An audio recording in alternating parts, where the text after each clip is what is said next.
The Daily Brad Devotions. Today's reflection with Pastor Jeff Eliscopides. Brad Jeff, good morning.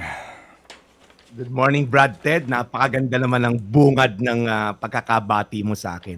Talagang never ka nagsinungaling. Thank you, Brad Ted. Ay nako, Brad Jeff. Diyan tayo nagkakasundo. Ano ha? Sa mga katotohanan. Sa pagbubulahan. Diyan kayo nagkakasundo dalawa. Wah, terno tayong tatlo.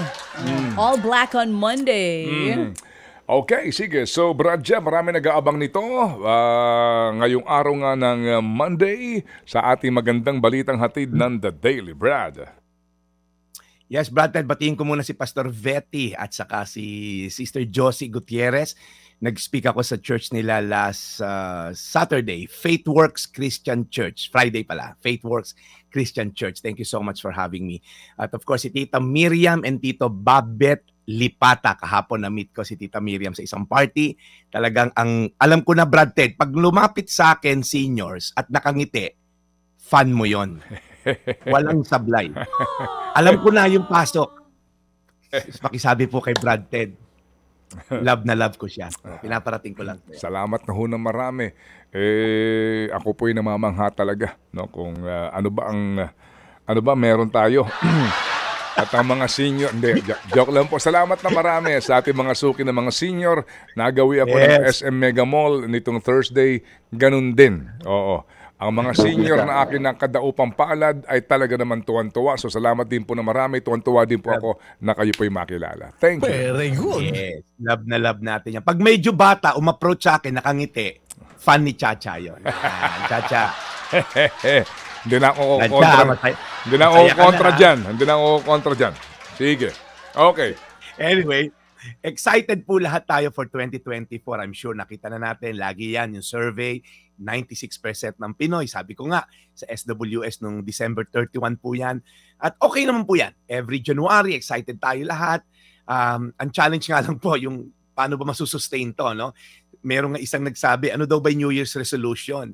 Sabi, ito ay mga list ng mga to-do things for the first week ng January. Kitang-kita mo yan. Kahapon, punong-puno yung church. Sa Rebuild City Church sa Fairmont, punong-puno po kahapon. Punong-puno yung 600 capacity ng Fairmont Ballroom. And okay po yan. Pagka start of the year, nag-church lahat, nagbabasa ng Biblia siguro karamihan. Nag-enroll sa gym. For sure ngayon, Ted Cha, puno ang mga gym. Okay? Dahil nga, ang ganda. Simula nung tama. Magpatawad na ako this start of the year. Yung iba, mag-iipon na ako. I-delete ko na yung ibang online shopping app ko dahil nabaon na ako sa utang dyan. So, marami po tayong gusto at magandang mangyari na makalimutan yung mga nangyaring pangit noong 2023 at wag na nating dalin dito sa 2024. Maganda po yan. Ang tanong lang, paano nating masusustain? Pagdating ba ng Pebrero, ganun pa rin ba yung enthusiasm natin o yung passion natin to change whatever is needed to be changed? Ganun pa rin ba yung passion natin na magbago? Kasi binigyan po tayo ng moral compass ni Lord. Sa puso natin, kahit gano'ng kasama yung tao, meron pa rin naantig sa kanya na conviction na mali ito. At kahit po yung mga nahukay sa mga kung saan lupalop na bundok at mga gubat, meron pa rin nahuhukay na mga moral code yung mga tao kahit na walang Diyos na sinasamba. Kasi po naka-embed po yan sa ating moral fiber na tinatawag. Kaya Brad Ted, may pag-asa pa yung mga corrupt na magnanakaw na sinasabi mo, sana lang. Alright? Sa pakikinig sa atin ng salita ng Diyos, maantig.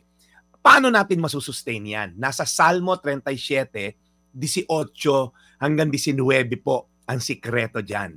Sabi dito, araw-araw, inaalagaan ng Panginoon ang mga taong matuwid. Sa panahon ng kahirapan, hindi sila malalagay sa kahihiyan. Kahit na tagutom, magkakaroon pa rin sila ng kasaganaan. Brad Jeff, maganda yan. Ba't hindi nangyayari sa akin? Well, ito po kasi yung premise. Ito po yung, kumbaga, ine-expect ni Lord sa atin. Ang Diyos po ay matuwid. Ine-expect po niya na tayo po, by His grace, hindi po natin kaya maging matuwid on our own. Binigyan po niya tayo ng grasya para labanan ang kasamaan, masunod yung moral compass na tinatawag sa atin. And sabi po sa Bible, He will give you the grace to say no to sin. tuwing umaga po, ang suggestion ko lang sa inyo, kung kayo po ay nakikibaka dito sa kasalanan, iluhod natin yan sa Diyos. Sabihin mo, Lord, hindi ko talaga kayang labanan to. Pero yung grasya mo is enough. Because sabi niya, my grace is sufficient for you. It's made perfect in your weakness. Pag tayo po'y lumapit sa Diyos, puno-puno ng kahinaan sa battle na kinakalaban natin, ang grasya po ng Diyos ay mapapasa atin. At ang sabi po niya, sa panahon ng kahirapan, hindi kanya lalagay sa kahihiyan. Kahit na tagguto, magkakaroon tayo ng kasaganaan.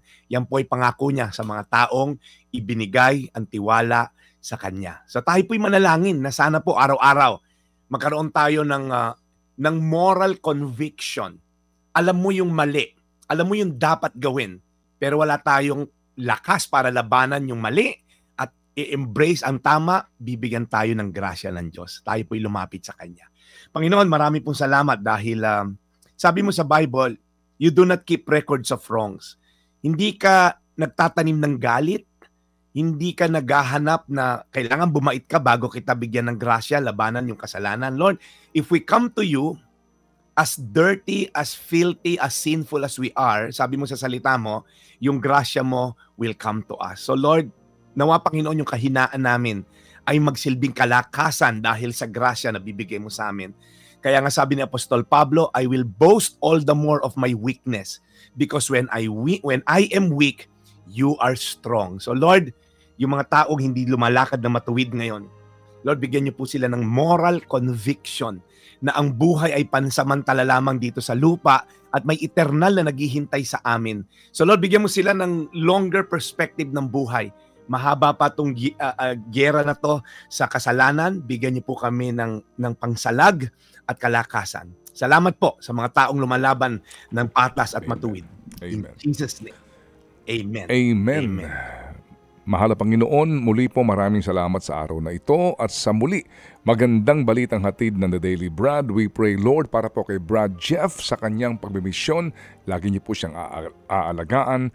And again, Lord, salamat po sa mga taong bukas ang palad na tumulong sa kapwa. In Jesus' name, we pray. Amen. Amen. Amen. Thank you, Brad. Marami ang nagre-react dito sa mga seniors na binabati mo, Brad Jeff. At ang iba ho'y nagsasabi din na sila ay mga seniors. Na humahanga din daw ho kay Chacha. O salamat naman po kung gano'n. Yan ang mga prayer warriors natin. Amen. Kung bakit araw-araw tayo ay healthy. Ay, amen, amen. Sige, so Brad Jeff, go ahead. Meron ka bang mga anunsyo? At araw kasi ngayon ng Lunes, ang pagkakaalam ko, araw ng iyong... Labada. Oo, araw ng iyong pananam... Oo, pa. Sige, go ahead. Ano Brad, alam mo naman, trained na tayo ni Grace. Naka-ready na yung mga basahan na kailangang kusutin. Okay? At yung mga kailangang konting ibabat at isampay mamaya. Pero may date kami mamaya dahil Monday ngayon. Yan ang aking panata sa kanya. Yan. So, Grace, tumatag ka. Pinag-ipunan talaga kita. Okay? So, mamaya. Sige. Salamat. Salamat, Brad Ted. Yung mother-in-law ko, Mami Angie, nakikinig ngayon. Thank you so much for tuning in. Ito po yung Daily Brad, your daily dose of inspiration. Thank you, serving the people. Brad Jeff Eliscopides. Ted Filon at DJ Chacha. Ngayon, nasa Radyo 5, 92.3 News FM. Monday to Friday, 6 to 10 a.m.